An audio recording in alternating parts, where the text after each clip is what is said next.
Okay, how about let's go to page 40. We're going to talk about time.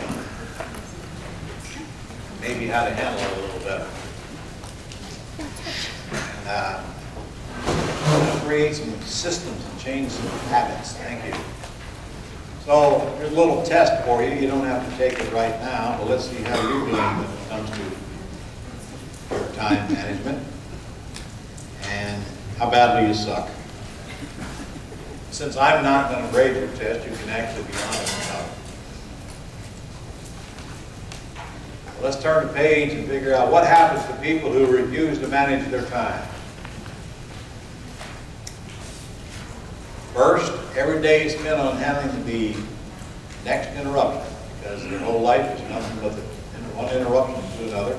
Every once in a while, you actually get something productive done. But in fact, most days continue going by with minutia. The word is minutia, not minutes. Minutia takes over. There's very little time left to get anything important done because you're so busy working in your business, you don't have time to work on your business. This is not an easy thing to fix. This is a thing that must take a habit change and practice, and will not change unless one is committed to making those changes and changing those habits, because we are literally trained from birth to be wandering idiots with no control of our time, from one crisis to the next and letting people jerk us around. Because that's the way we were raised, that's the way our parents were, that's the way their parents were, that's the way the people we hang around are and the people we work with are. Therefore, it's not our fault. It's our environment. Promises to you aren't being kept, and promises you make aren't being kept, because you have no system to follow up and keep those promises, relying on your memory. And nothing major is happening, because every day goes by, years go by, and the time that could be spent on achieving things is spent on putting out fires. Does that sound like anybody in this room? I will not ask you to raise your hand. Besides, I already know who you are.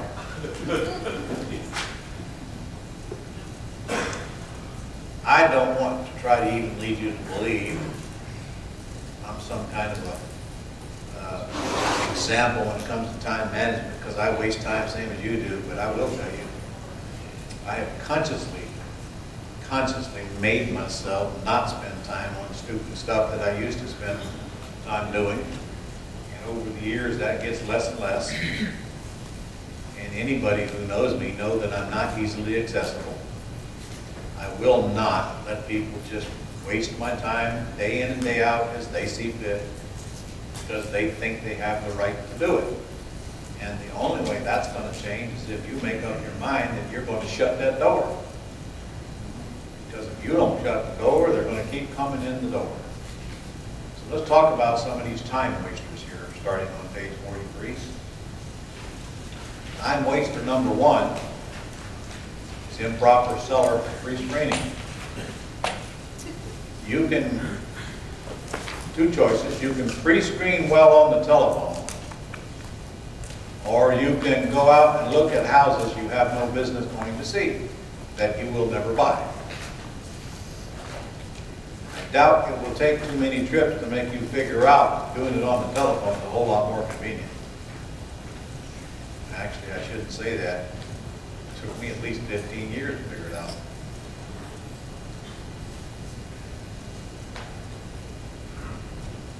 When you have the option of letting somebody else take the call for you, and then you can quickly pre-screen it with a very short script, honestly, there's no reason for you not to do that. Save yourself a lot of trips.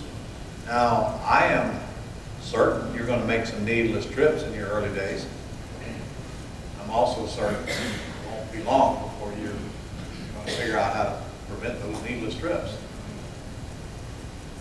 In fact, it's probably not a bad thing if you get out and about and looking at houses circulate into the marketplace, get the feel for it, get the hang of it, see that it's not that complicated.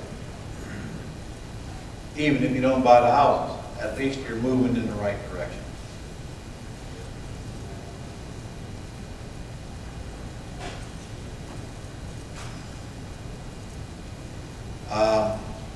If you insist on taking calls from your sellers direct, 90% of your time is wasted.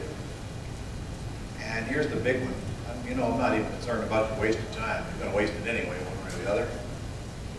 What I'm concerned about is you're talking to so many unmotivated sellers, you get turned off, and pretty soon you're looking for something else to do. You can look for something else to do if you want. But you tell me, what are you going to do that doesn't have similar problems? Whatever you decide to do to earn money comes with problems that have to be fixed. Things you've not done before, and getting outside of your comfort zone, doesn't it? Well, if you can do it for that thing, why can't you do it for this thing? Why can't we just fix the few things that are broken and move on into this beautiful business with these giant paychecks? Talking to sellers is a waste of your time until they are predisposed to be doing business with you and somebody else has done that front-end pre-screening for you. It's a time waster for you to talk to anybody until they're ready to do business with you. Number 2 is buyer pre-screening. Man, that's even worse because there's a lot more of them. And if you're the one on the telephone answering the same stupid questions over and over again, maybe you'll finally come to the conclusion, man, I could have the voicemail system do this. I don't need to be doing it. Just think about all the time you save because you don't talk to buyers. Used to suck up my life.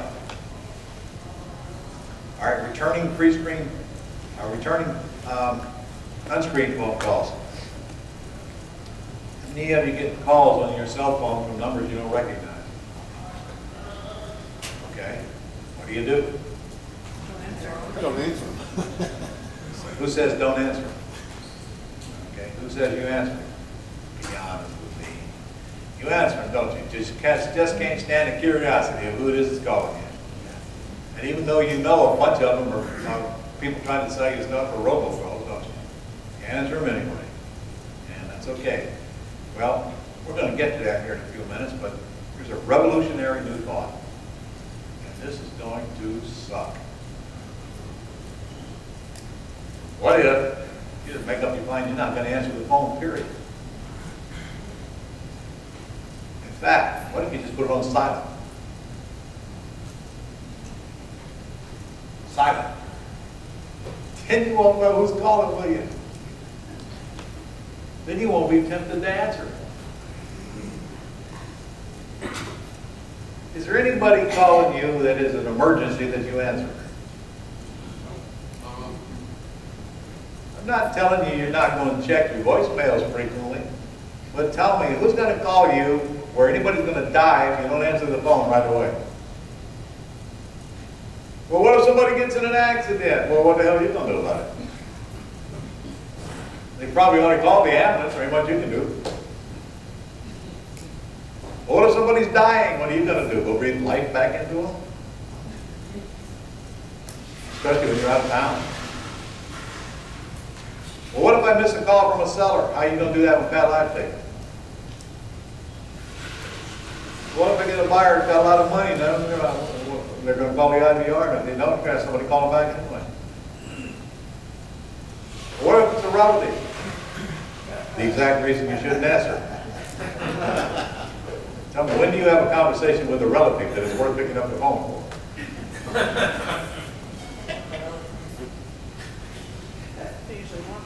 And here's just a thought.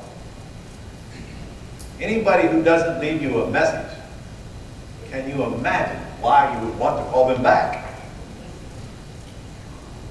You ain't never going to get me to call somebody back if they don't even bother leaving me a message. I know this is a waste of time because of their acting. Why the hell should I call them back? And yet, how many times do you get people calling you just because you dialed them? Absolute, total time waster. Phone will suck you dry. And did you know there's no federal law that says you have to call people back even when you know who they are? It's not illegal and there will be no investigation. You get to decide who you call back. And you get to decide who you let through. And even if you know you're not going to use the time you just saved constructively, still isn't it a very good habit to develop to let the world know you're not at their beck and call and willing to waste time at their discretion? Are there always going to be people who call you on your telephone and you're going to answer immediately? Yeah. Probably one of them you're married to. But that should be a very small list, shouldn't it? Yeah, there's a very small list of people who can call me. Very small list. Therefore, I don't spend all my day answering. I bet you my telephone doesn't ring 4 or 5 times a day. How about yours? Gotta stop and calculate how much time you spend answering the phone sometimes. Make you want to throw up. All right, email and text. The same thing applies. Text especially. Turn off the dinger. You know you can turn it off. Just because somebody texts you don't mean you have to stop what you're doing and text them right back. And in fact, isn't it true that every time you stop what you're doing, it's 5 times harder to get back to it and regain your concentration, and literally couldn't have destroyed a whole project you're working on because you got interrupted in the middle. Come to grips with the fact that people cannot interrupt you at will. And I know this is going to be very difficult for you to implement. Because if you're normal right now, when you hear that phone dinging, I don't care what you're doing, including driving down the highway in traffic. You're going to look at the text, aren't you? And then the inclination is just try to answer it immediately while you're driving and dying. Traffic accidents caused by texting have gone through the roof. It is a danger to be out on the highway with people. Sometimes get out on the highway and ride around and start looking at people as you're driving. It kills me, man. Half of them are on the telephone and you can see them texting. Man, I stay away from those folks. Now, you do know that you can tell Siri to text for you and read your text, can't you? Don't you know that, right? Yep. So if you insist on having to know what's on that text immediately, at least tell Siri to let you know what it is. But honestly, it's about time management. You cannot manage your time if you're constantly being interrupted by people who care less about your time. And they don't care, do they? Just turn it off. Email. I don't know when I get an email. I don't know and I don't want to know. When I get around to it, I'll check them. I'll respond to the ones I want to respond to. I'll delete the ones I don't. Or I will forward them to Tish and let her respond to them. Most of them are junk anyway, aren't they? My spam is sorted out ahead of time, but I still get a whole lot of emails that are not respondable. But I am definitely not going to let them interrupt my life. God, I was in an airport the other day. I don't know, this guy must have been on Twitter or something. Oh my God, it drove me nuts. I was sitting in the seat, he was sitting behind me. Jeez, every 3 seconds, ding, ding, ding, ding. I said, I just almost couldn't help myself. And I wanted to turn around and say, please turn that damn thing off. Old people are present. Ding, ding, ding, ding. How can anybody live with that? Ding, ding.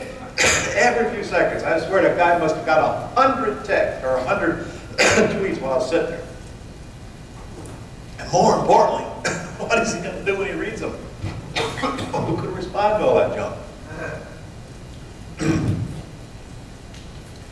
If you train people that you're not going to be easily accessible every time they call you, they will quit calling.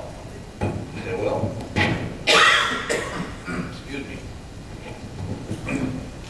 All right, grunt work. Okay, you're still going to do some grunt work no matter what I say, aren't you? Aren't you? Yep. Okay, we all are. All right, so nobody's going to put you in handcuffs. But the only way you're going to be able to work yourself out of the grunt work is constantly asking yourself who should be doing this. It's either going to be a VA or a relative or a PA or another employee. But you got to get it out of your life. You know what I did one time? I consciously, over a 3-day period, made a list of everything I did that day and how much time it took me, right down to every phone call. Man, that cured me. I literally, my whole 3 days was worthless. Worthless. The whole 3 days was sucked up into junk. And I just went down the list. I said, oh, God, this is what I do all the time. No wonder I can't get anything done. How many calls did I take? How many emails did I answer? That was even before we had text. TV commercials. How many of you do not have a DVR? Okay. Why on earth would you have a TV and not have a DVR? Well, if you don't watch TV, I can make you a case that's not good either. Because hey, there's a lot of good television shows on, and don't we all need a release? Yep. When I sit down to watch TV, I ain't gonna do anything but watch TV. But when I watch TV, there'll be no commercials. Blast right through them. I mean, come on. If you're not watching TV, that just means you don't know what good shows are on. There's a lot of good shows on TV right now. And I enjoy watching TV. And I'm not making any apologies for it, but I'm not going to sit through commercials. I hate it. My wife will not watch a recorded show, and I for the life of me can't figure out why. She wants to know when it's on. I said, it's on anytime my DVR grabs it. I have no idea when it's on. Nor do I care. Do you want to watch it before I erase it? No, I want to catch it in real time. Why? I still haven't got a good answer. All right. Meetings. You should never go into a meeting unless you know what it's about, and there's an agenda set. This is what we want to accomplish in this meeting. And I don't mean a big old long list, because you're never going to accomplish a long list in any meeting. But the main items ought to be on an agenda. I don't set meetings until A, everybody's here on the time, they're notified, and B, here's what we're going to talk about. We have meetings at Global, we have meetings at the restaurant, I have meetings with everything I do. And I can tell you right now that a meeting that's more than 90 minutes long is a meeting where it's very difficult to keep people's interest, and most certainly their focus. Because we are humans. Our brains just can't focus that long. See, I'm sitting here looking at you right now, knowing full well that all my years of teaching, you're hearing about half of what I say, because your brain is elsewhere. And even when you're hearing half of what I say, you're misinterpreting that half.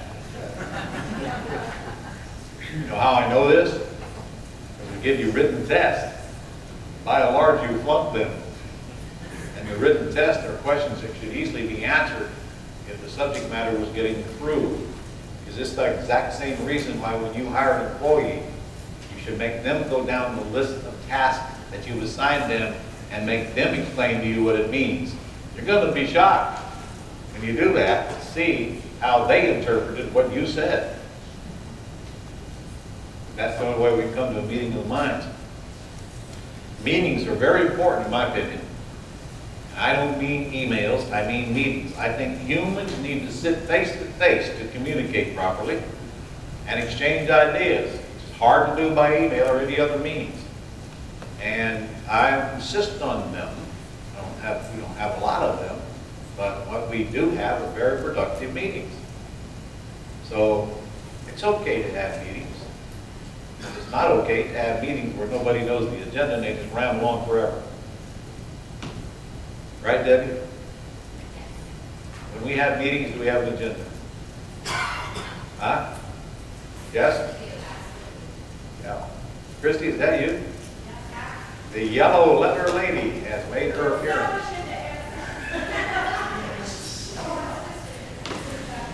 That's Christy King, if you don't know her. She's a legend.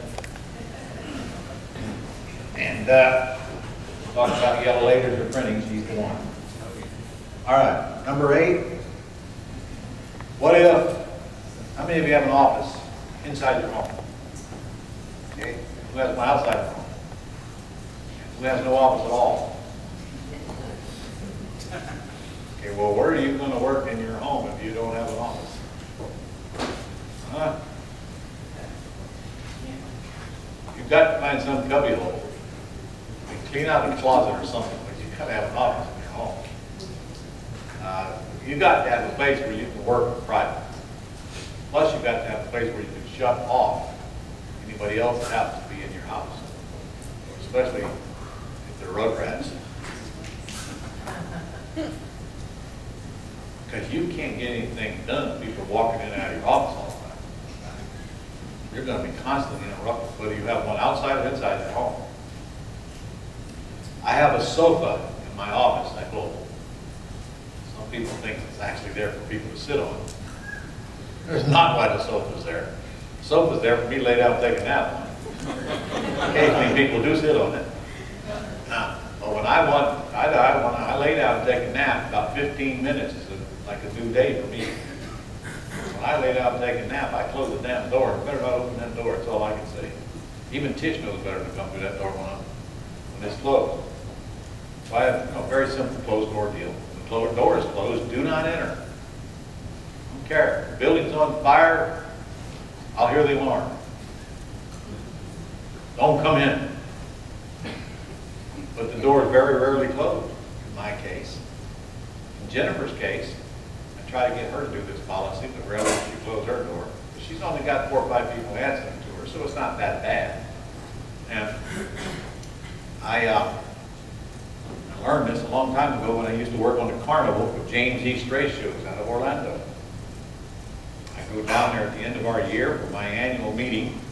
I used to run skee ball trailers where you roll the ball up in a circle. We had 2 30-foot trailers we drove around.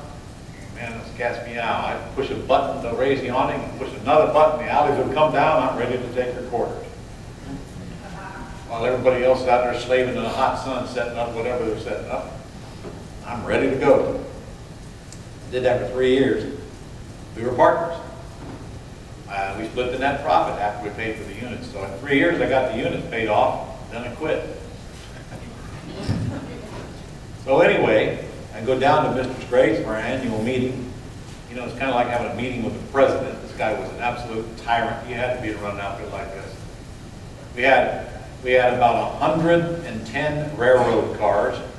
And he hired an engine, pulling off down the East Coast, laid a big lot. Well over 100 tractor trailer units moving every 10 days.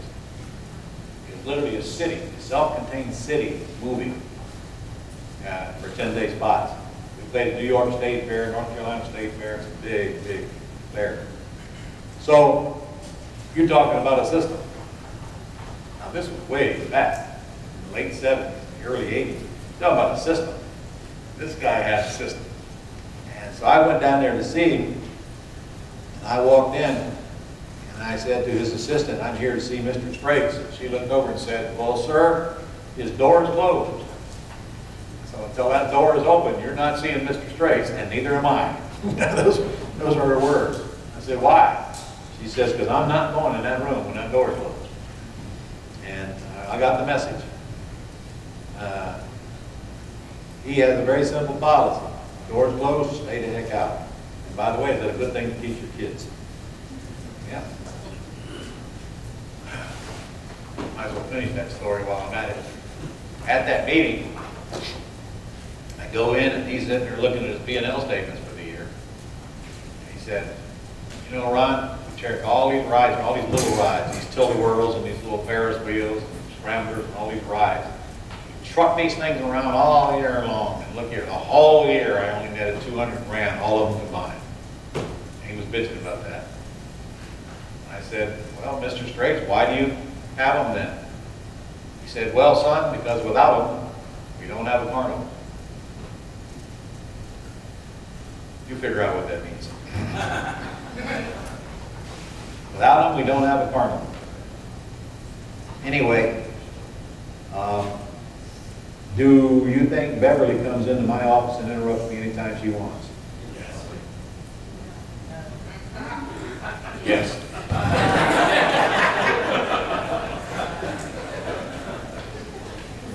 Totally ignores my rule. But that wasn't the case when I was bringing up kids. They knew better than to come in when the door was closed. Again, my door isn't closed very often, but when it is, it just simply means I want the privacy. I don't want anybody coming in and messing with me.